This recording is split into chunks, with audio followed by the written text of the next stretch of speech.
नमस्कार। आज हम बात करेंगे विकृति।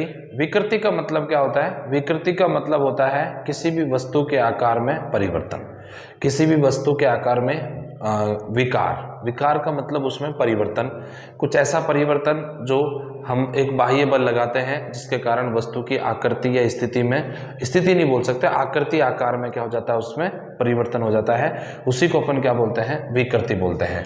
तो विकृति को अपन अगर आप इसकी परिभाषा लिखें, विकृति का तो परिभाषा इसकी सूत्र से ही बन जाएगी।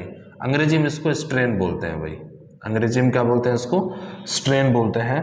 और इसकी परिभाषा को अपन बहुत आसानी से पढ़ सकते हैं। देखो ध्यान से, विकृति की परिभाषा हो जाती है कि वस्तु के आकार में परिवर्तन, वस्तु के आकार में परिवर्तन बटे क्या आ जाएगा? वस्तु की जो प्रारंभिक है ना स्थिति है, तो उसको बोल देंगे वस्तु की प्रारंभिक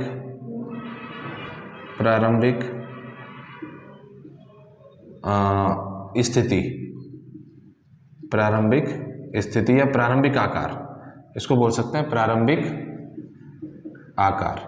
तो हमारा यहाँ से विकृति का परिभाषा बन जाएगी वस्तु के आकार में परिवर्तन तथा वस्तु के प्रारंभिक आकार के अनुपात को ही क्या बोलते हैं? विकृति बोलते हैं। तो विकृति सबसे पहले आती कैसे? मान लीजिए कोई वस्तु है, उस पर हमने कोई बाह्य बल लगाया, किसके लिए? विकार उत्पन्न करने के लिए। जब बाह्य बल अपन उसमें लगाएंगे तो उसमें क्या हो जाएगा? विकार उत्पन्न हो जाएगा। इसी को अपन क्या बोलते हैं? विकृति बोलते हैं। अगर देखा जाए, अब देखो आकार और बटे आकार, यानी एक तरह से अगर लंबाई लेंगे तो लंबाई बटा लंबाई हो जाएगा। वैसे अगर अपन क्षेत्रफल बटा क्षेत्रफल लेंगे तो क्षेत्रफल बटे क्षेत्रफल हो जाएगा। आकार का मतलब ये होता है लंबाई गुणा चौड़ाई, क्षेत्रफल हो जाएगा। अगर आयतन भी ले तो लंबाई गुणा चौड़ाई गुणा ऊंचाई, और लंबाई गुणा चौड़ाई गुणा ऊंचाई। तीनों आयतन है, तो आयतन से आयतन कैंसिल हो गया, क्षेत्रफल और लंबाई से लंबाई। इसका मतलब इसका जो मात्रक होता है वो नहीं होता है, तो इसको बोलते हैं मात्रकहीन। क्या हो गया ये? मात्रकहीन। अगर इसकी विमा देखें तो ये क्या हो जाएगा आपका? विमाहीन। ना तो इसका मात्रक होता है, ना ही इसके विमा होती है। ठीक है। अभी हमारी जो विकृति होती है 3 प्रकार की होती है भाई। कितने प्रकार की होती है? 3। पहला अनुदैर्ध्य विकृति।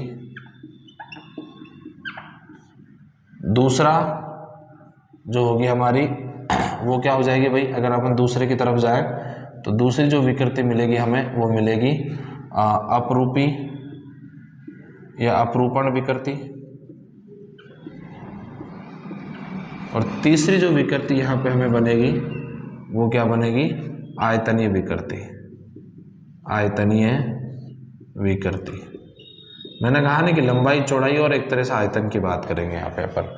सबसे पहले अनुदैर्ध्य का मतलब ये होता है कि जैसे मान लीजिए हमने ये ली, यहाँ पे ये कोई वस्तु प्रारंभिक स्थिति आपके वस्तु की ये है, ठीक है।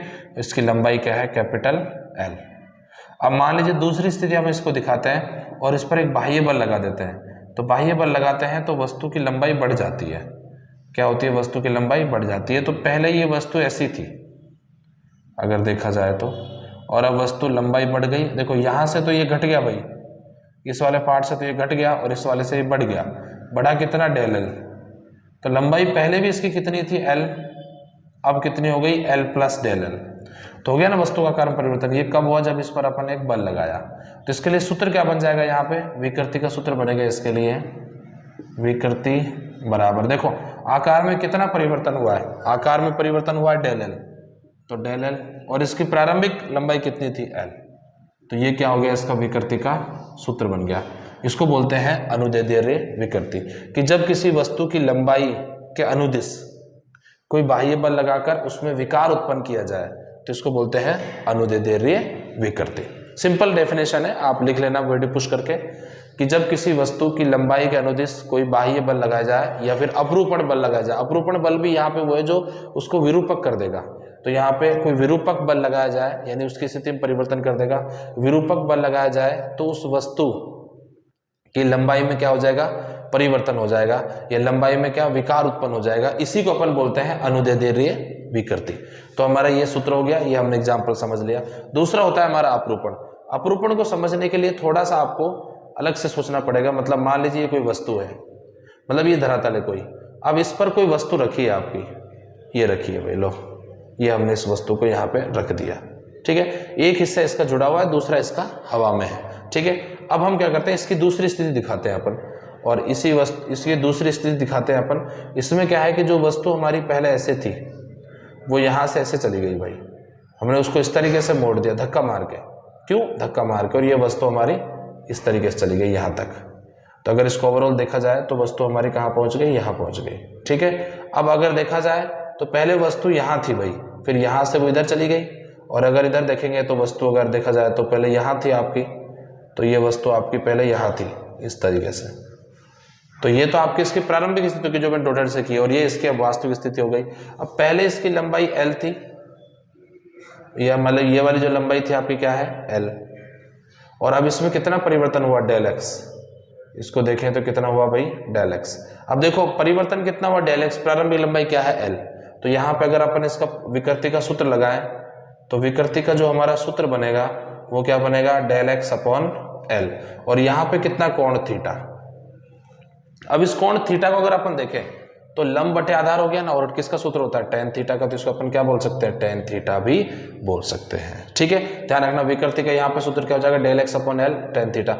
ये ऐसा कब होगा, जब इस पर देखो, इस पर ये बल यहाँ पे तो बल लग रहा है इधर की तरफ, कैसे, इसको रोक रहा है, और इस पर बल अपन इधर लगा देंगे इस पृष्ठ पर। जब इस पृष्ठ पर इधर बल लगाएंगे तो ये तो आगे चली जाएगी, यानी इस पर हमने इधर बल लगाया तो ये तो खिसक के इधर चली गई। या फिर इसको अपन ऐसे बल को यहाँ दिखा दो चाहे, तो हमने इसको बल लगाकर खींच दिया, तो अब ये तो वहीं रह गई। इसका मतलब है कि सतह ने इसको वहीं रोका, इसका मतलब इस पर इधर बल लगाया, और हमने ऊपरी सतह पर इधर बल लगाया, तो ऊपरी वाली सतह तो इधर चली गई, ये इधर चली गई। कहने का मतलब जो ऐसे थी वो ऐसे मुड़ गई।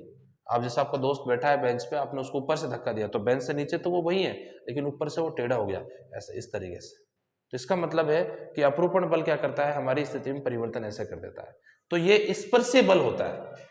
यहाँ पे जो बल लगाते हैं हम, कौन सा बल होता है, स्पर्शीय। स्पर्शीय बल ही क्या पैदा करता है, अपरूपण विकृति उत्पन्न करता है। तो अपन ये कह सकते हैं कि जब किसी वस्तु के दोनों सिरों पर, ऊपर और नीचे दोनों सिरों पर क्या लगाया जाता है, एक अपरूपण बल लगाया जाता है, या स्पर्शीय बल बोल सकते हो आप इसको, एक स्पर्शीय बल लगाया जाता है, तो वस्तु की स्थिति में क्या हो जाता है, परिवर्तन हो जाता है। स्थिति मतलब आकार में परिवर्तन हो जाता है, वस्तु के आकार में क्या हो जाता है, परिवर्तन। इसी को अपन क्या बोलते हैं, अपरूपण विकृति बोलते हैं। इसका डायग्राम और सूत्र आपका ये हो गया, ठीक है। तीसरा हमारा होता है आयतन। आयतन का मतलब चारों तरफ से। अब चारों तरफ से अपन एक गोला ले लेते हैं, ये मान लो हमारा गोला हो गया। अब इस पर बल लगाया, ये तो प्रारंभिक स्थिति हो गई, है ना भाई। अब दूसरी स्थिति देखें अपन यहाँ पे, तो ये हमारी दूसरी स्थिति हो गई। अब अपन क्या करेंगे, इस पे दूसरी स्थिति को अपन इसमें छोटा दिखा देते हैं, लेकिन हमारा क्या कि प्रारंभिक स्थिति ये थी, तो इस पर क्या लगाया भाई, बल लगा दिया। तो ये बल लगाया तो ये वस्तु आपकी अंदर आ गई। तो यहाँ कितना परिवर्तन हुआ, डेल वी। पहले इसका आयतन क्या था, v, अब कितना हुआ, ये डेल वी, परिवर्तन हो गया ना। तो अगर इसमें विकृति का सूत्र निकालें, इसके लिए किसका सूत्र बनाए भाई, विकृति का सूत्र बनाए, तो विकृति का सूत्र क्या बन जाएगा, विकृति बराबर डेल वी अपॉन वी। यहां विकृति का सूत्र क्या हो गया, डेल वी अपॉन वी।